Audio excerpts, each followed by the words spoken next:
Hello friends. आज की इस वीडियो में हम प्राचीन भारत के इतिहास का इम्पोर्टेंट टॉपिक गुप्त साम्राज्य को पढ़ेंगे। तो पहले हम इसे कहानी की तरह समझेंगे, क्योंकि गुप्त साम्राज्य से एग्ज़ाम में बार बार क्वेश्चन पूछे जाते हैं। तो इसको पहले हम कहानी की तरह समझेंगे, उसके बाद प्रीवियस ईयर्स का क्वेश्चन भी देखेंगे। तो वीडियो को स्टार्ट करते हैं। गुप्त साम्राज्य जो 240 ईस्वी से 550 ईस्वी तक चला, तो इसी के बारे में हम इस वीडियो में पढ़ने वाले हैं कि इनके बीच में क्या क्या हुई। तो गुप्त साम्राज्य का उदय 3वीं शताब्दी के अंत में प्रयाग के निकट कौशाम्बी में हुआ था। इसने लगभग संपूर्ण भारतीय उपमहाद्वीप पर अपना शासन किया। तो जिस प्रकार गुप्त साम्राज्य ने पूरे भारत पर अपना शासन किया, उसी प्रकार मौर्य वंश के बारे में हम पढ़ चुके हैं। तो वो जो मौर्य वंश थे, उसने भी पूरे भारत पर अपना शासन किया। मौर्य वंश के बाद भारत में छोटे छोटे और भी राजा आए, लेकिन उसका शासनकाल उतना नहीं चला, जिसके कारण भारत पर विदेशी आक्रमण भी हुआ। तो आज की इस वीडियो में मौर्य साम्राज्य को देखेंगे, किस प्रकार वह पूरे भारत में फैला। तो गुप्त साम्राज्य के बारे में हमें जानकारी मिली है साहित्य स्रोत से, बौद्ध ग्रंथ से और विदेशी विवरण से।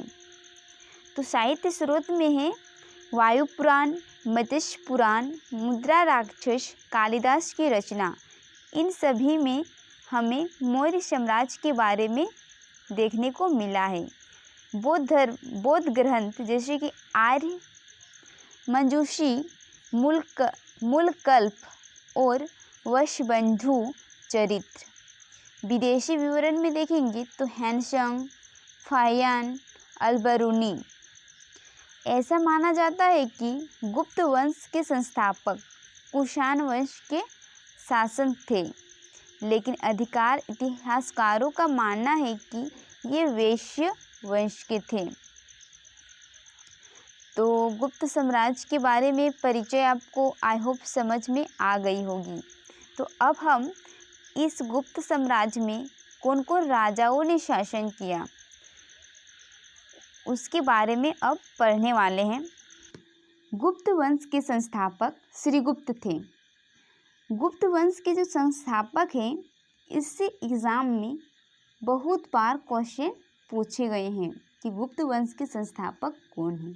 तो यह है श्रीगुप्त, जिसका शासनकाल 240 ईस्वी से 280 ईस्वी तक चला। लेकिन श्रीगुप्त ने ऐसा कोई काम नहीं किया जिसके बारे में हमें उतना पढ़ना है। तो इसके बारे में हमें इतना ही पढ़ना है, ठीक है। नेक्स्ट आते हैं। श्रीगुप्त का उत्तराधिकारी उसका पुत्र घटोत्कच, जो 280 से 320 ईस्वी तक चला, मतलब शासन किए गुप्त साम्राज्य की। लेकिन घटोत्कच जो है, इसने भी गुप्त साम्राज्य में कोई बड़ा काम नहीं किया, जिसके कारण इसके भी बारे में उतना हमें नहीं पढ़ना है, सिर्फ इतना ही पढ़ना है। उसके बाद घटोत्कच का उत्तराधिकारी उसका पुत्र चंद्रगुप्त प्रथम बना, जो गुप्त वंश का प्रथम महान सम्राट था, जो 320 ईस्वी से 335 ईस्वी तक गुप्त साम्राज्य में शासन करते हैं। जब चंद्रगुप्त प्रथम गुप्त वंश के शासन बने, तब उसने 320 ईस्वी को ही गुप्त संवत की शुरुआत किया। इसने लिच्छवी राजकुमारी कुमार देवी से विवाह किया और महाराजाधिराज की उपाधि भी धारण की। बहुत बार एग्जाम में पूछे गए हैं कि महाधिराज की उपाधि किसने धारण किए हैं, तो वह होगा चंद्रगुप्त प्रथम।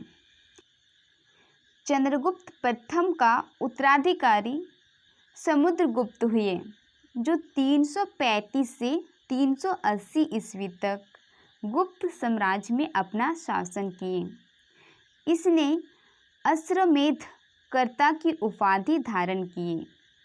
किसकी उपाधि धारण किए थे? तो अश्वमेध कर्ता की।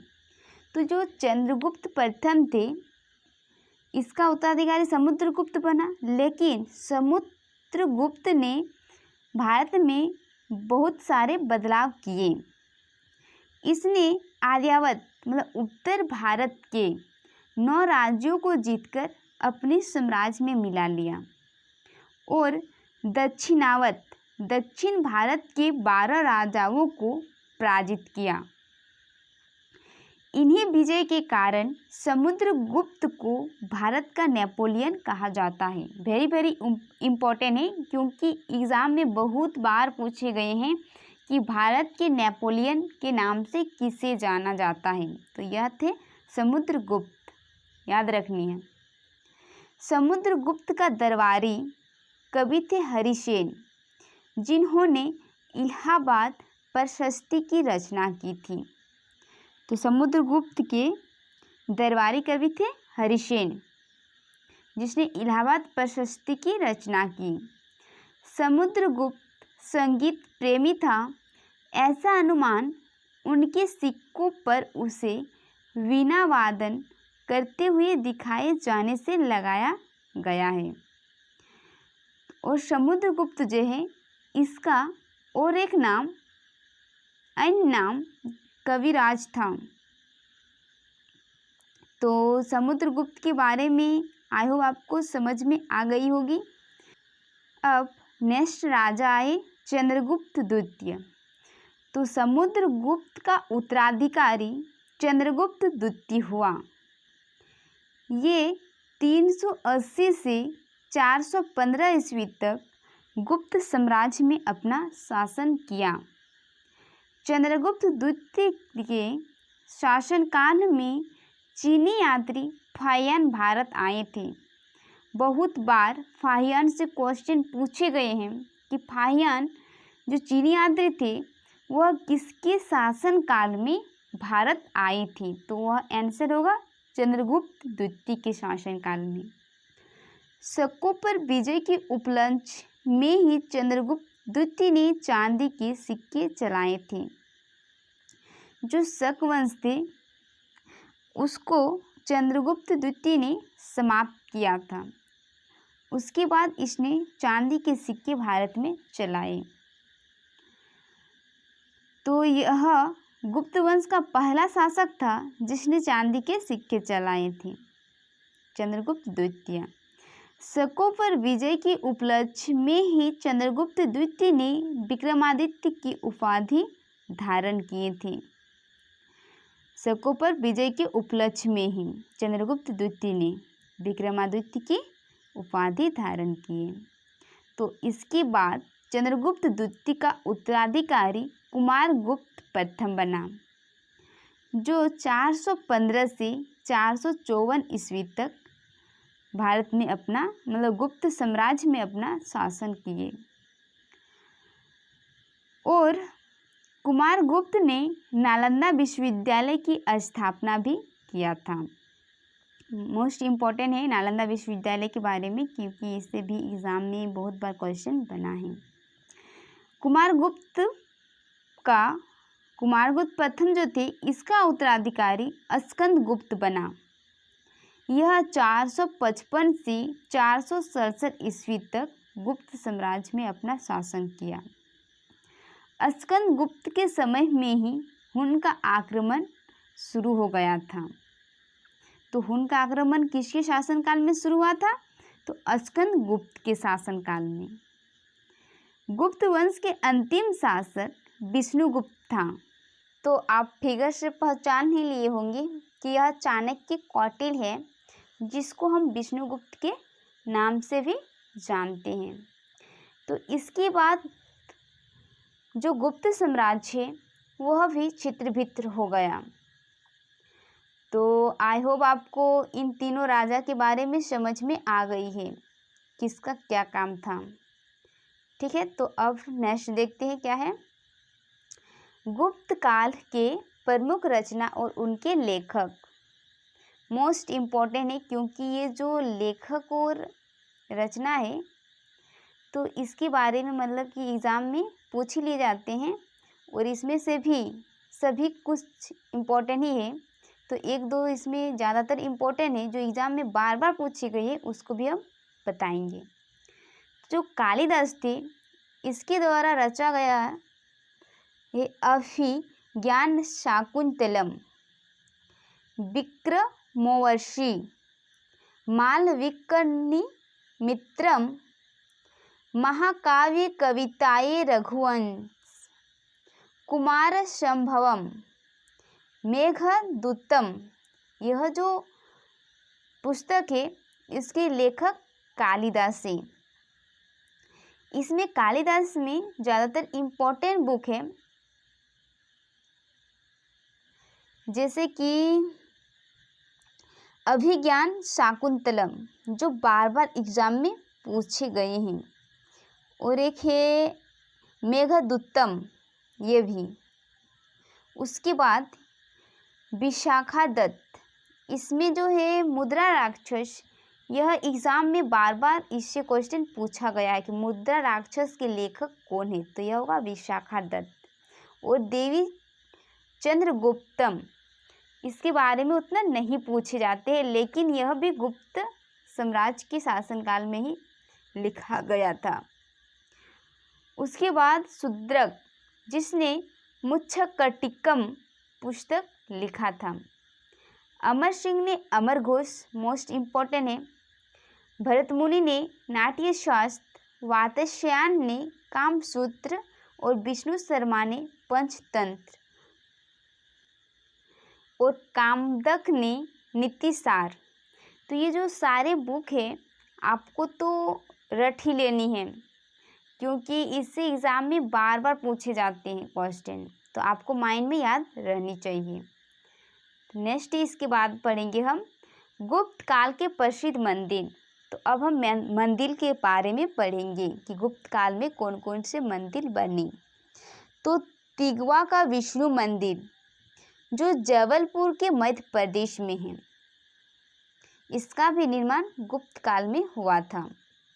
और इसमें हम वो भी बताएंगे जो एग्ज़ाम में हाल ही में SSGD में एक क्वेश्चन इस टॉपिक से बना था। तो नेक्स्ट ये भूसरा का शिव मंदिर, यह नागौदर मध्य प्रदेश में है। नैना ठाकुर का पार्वती मंदिर, यह जतरा के मध्य प्रदेश में है। नागौदर का शिव मंदिर, यह सतना मध्य प्रदेश में है। देवगढ़ का दशावतार मंदिर, यह झांसी के उत्तर प्रदेश में है। भीतर गांव का लक्ष्मण मंदिर, यह कानपुर के उत्तर प्रदेश में है। तो हाल ही में जो SSGD का एग्ज़ाम हुआ था 2023 मतलब 22 में, तो उसमें पूछा गया था कि देवगढ़ का 10 अवतार मंदिर कहाँ पे है, तो यह होगा उत्तर प्रदेश में। और जो इस गुप्त काल है इसमें तो ज़्यादातर मंदिर मध्य प्रदेश में थे, और 2 ही मंदिर थे जो उत्तर प्रदेश में थे, एक देवगढ़ का 10 अवतार मंदिर और एक थे भीतर गांव का लक्ष्मण मंदिर, ये दोनों उत्तर प्रदेश में थे, बाकी के 4 मध्य प्रदेश में थे। तो इसके बारे में गुप्त साम्राज्य के बारे में कुछ अन्य तत्व को देख लेते हैं। जैसे कि गुप्त काल में बाल विवाह का प्रथा को बढ़ावा दिया गया। सती प्रथा का पहला प्रमाण प्राप्त हुआ भानुगुप्त के एरन अभिलेख। ये जो सती प्रथा है इसमें क्या होती है, मतलब कि छोटी सी लड़की को एक बूढ़े पुरुष से शादी दे दिया जाता है, जिसके कारण जब उसके पति मर जाते हैं तो उसके अस्थि में उस लड़की को जला दिया जाता है, जिसको सती प्रथा कहा जाता है, जिसका मतलब पहला प्रमाण पत्र मिला है भानुगुप्त के एरन अभिलेख में। गुप्तकालीन अर्थव्यवस्था का मुख्य आधार कृषि था। गुप्त काल को भारतीय संस्कृति का स्वर्ण युग भी माना जाता है। सती प्रथा और बाल विवाह का प्रथम उल्लेख भी मिला है गुप्त साम्राज्य में। गुप्तकालीन साम्राज्य परंपरागत रूप से 4 वर्गों में विभाजित थे: ब्राह्मण, क्षत्रिय, वैश्य और शूद्र, जो मौर्य वंश में भी विभाजित थे 4 में ही। तो अब हम करने वाले हैं प्रीवियस ईयर्स का क्वेश्चन। तो आगे हम क्वेश्चन कराने से पहले आपसे एक निवेदन है कि अगर आप हमारे चैनल में पहली बार आए हैं तो चैनल को लाइक करें, सब्सक्राइब करें और बेल के आइकन को भी दबाएं और कमेंट में अपना ज़रूर दें कि आपको वीडियो कैसा लगा। तो अब हम क्वेश्चन को करने वाले। तो हमारा पहला क्वेश्चन है, गुप्त वंश का संस्थापक कौन था? तो इसका आंसर होगा ऑप्शन नंबर बी, श्रीगुप्त गुप्त वंश का संस्थापक थे। गुप्त राजा जिसने विक्रमादित्य की उपाधि धारण किए थे। तो यह आंसर होगा ऑप्शन नंबर ए, चंद्रगुप्त द्वितीय, जिसने विक्रमादित्य की उपाधि धारण किए थे शक को पराजित करके। गुप्त किसके सामंत थे? तो यह होगा ऑप्शन नंबर ए, कुषाणों के सामंत थे गुप्त। नेक्स्ट है, गुप्त वंश के किस शासक ने सर्वप्रथम महाधिराज की उपाधि धारण किए थे? तो यह आंसर होगा ऑप्शन नंबर बी, समुद्रगुप्त, जिसने महाधिराज की उपाधि धारण किए थे। गुप्त शासकों की सरकारी दरबारी भाषा थी। तो यह होगा ऑप्शन नंबर बी, संस्कृत। गुप्त वंश का वह राजा कौन था जिसने हुनों को भारत पर आक्रमण करने से रोका था? तो इसका राइट आंसर होगा ऑप्शन नंबर ए, स्कंदगुप्त। तो आई होप आपको वीडियो को क्वालिटी पसंद आती होगी। नेक्स्ट क्वेश्चन है, उत्तर गुप्त युग में जो विश्वविद्यालय प्रसिद्ध हुआ था वह था ऑप्शन नंबर ए, नालंदा।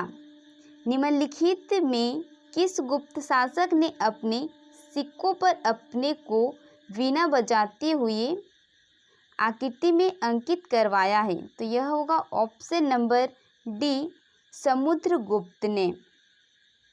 फाहियान किसके शासनकाल में भारत आए थे?